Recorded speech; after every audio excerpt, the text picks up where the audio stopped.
আগামীকালকে খুব বেশি ভিড় হওয়ার কারণে ফাতা ভাই এখন জায়গা বদলা নিয়ে গেছে। তখন আর আগের জায়গাত ফাতা দেওয়া হয় না। তখন বহুত সুবিধা করা হয়েছে যাতে সবেই ফাতা পায়। তাহলে একটা বালা খোলামেলা জায়গা তখন ফাতা দেওয়া হয়, যেখানে কোনো প্রবলেম হয় না মানুষের বা কোনো বেড়াচা নাই। আর লাইনও একবারে সোজা, আর ফাতাও তাড়াতাড়ি দেওয়া হয়।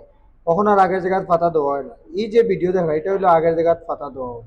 আর বহুত মানুষের কনফিউজ আছিল যে ফাতা হবাই কিতা টুকন লাগেনি, যে না ফাতা হবাই এখন কোনো টুকন লাগে না, যেও এইভাবে ফাতা পাইবা। কিন্তু ও দেখো কত বয়স্ক মানুষ, কত মানুষ গেছে কালকে রাত্রে খুব বেশি ভিড় হওয়ার কারণে তখন ফাতা হবাই জায়গা বদলা নিয়ে গেছে।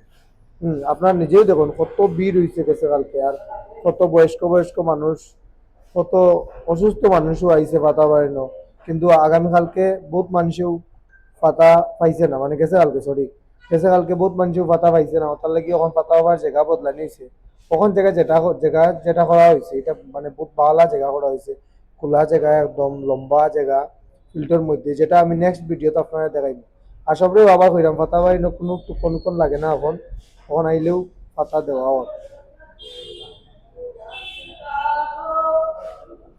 আর বহুত বেশি ভিড় হয়েছে গেছে কালকে শনিবারে। আপনারা দেখতে পারবেন খুব বেশি ভিড় হয়েছে।